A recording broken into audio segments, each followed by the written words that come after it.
Donald Trump is clearly not prepared to be President of the United States. We know about his comments on abortion, which have put women in a very difficult position. Donald's notion of punishing women was it was bizarre, and it's something with which I strongly disagree. I think it was just the latest confirmation that Donald has not thought seriously about the issues facing the country, and he's willing to say just about anything to try to get elected. If, in fact, abortion was outlawed, the person performing the abortion, the doctor or whoever it may be, that's really doing the act or is responsible for the act, not the woman is responsible. Welcome back. That statement from the town hall that he made about abortion, if it was illegal, punishing the woman, and then the statement, obviously, and Bill O'Reilly will have Donald Trump on tonight. Here's what Rush Limbaugh said about this whole dust-up. Matthews asks a question, and Trump took it literally. He sets up a hypothetical with something that's never, ever going to happen here. Abortion is illegal. Mr. Trump, abortion's illegal. What happens to women who have abortions when abortion's illegal? Well, Trump, he's got to think fast here. So two things happen. In micro-flash seconds, he says to himself, okay, I got to make sure I'm consistent on law and order here. I think what Donald Trump said is what he thinks Republicans and conservatives want to hear. And this is what he's facing. This is a CNN poll just out among women, favorable, unfavorable. This was before the statement at the town hall. And then you see the RCP average in Wisconsin. This is the average of recent polls. And Ted Cruz with a slight lead over Donald Trump. We're back. Let's bring in our panel. Judge Andrew Napolitano, Fox News senior judicial analyst, Charles Lane, opinion writer for The Washington Post, and syndicated columnist Charles Krauthammer. Okay, Judge, he was in D.C. today meeting with the RNC. Your thoughts? I think that even in the pre-Roe versus Wade era, where abortion was absolutely prohibited by a number of the states, women were never prosecuted. Only those who actually performed the abortions were prosecuted. I think that he has not thought this through. I'm going to suggest he probably hasn't even read Roe versus Wade or any of the cases that followed it or had them summarized for him by people who did the reading. If he truly believes this, it is so contrary to American culture, even by the fiercest of pro-life people. It's hard to believe that he would think that this would get him any votes. Rather, it shows a lack of serious thinking about a very, very serious topic.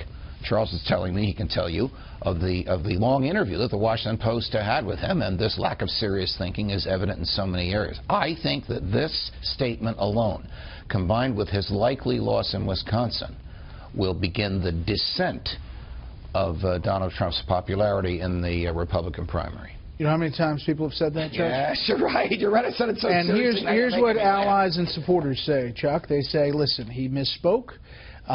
He shoots from the hip sometimes, and they felt that it was kind of rapid fire from Chris Matthews. He straightened it out, and he'll bounce back. Well, of course, Rush Limbaugh supplied him with an excuse, which is a kind of a strange excuse. He was just trying to pander, is basically what Limbaugh came up with. I think this one has a unique problem for him in that it managed to offend a group on each side of the issue. It offended the pro-choice people and the pro-life people simultaneously.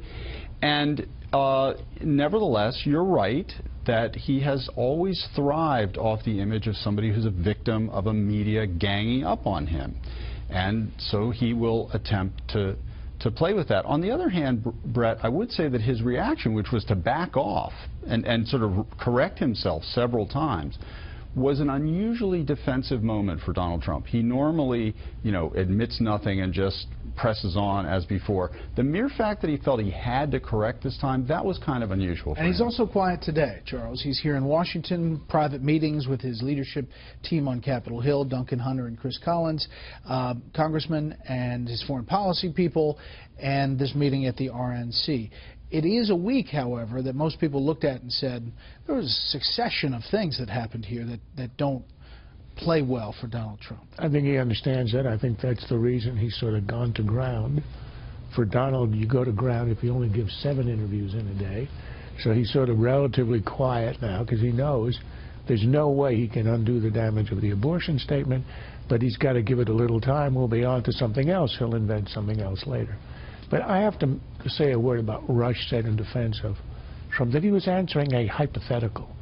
As if somebody had asked him a question, what would you do if Hillary sprung wings and began to fly? Hypothetical, illegal abortion is the point. Making abortion no longer legal, having the power of the state to stop it, is the point of the pro-life movement. They would like, there's nothing hidden about it, there's nothing hypothetical. It may not happen, but it isn't as if it's a crazy hypothetical. It is the object of people who oppose abortion, is to use the power of the state to prevent it. And running for president, you would think. So he's being asked about the object of the thing he says he now really, truly, deeply believes in. I'm completely pro-life.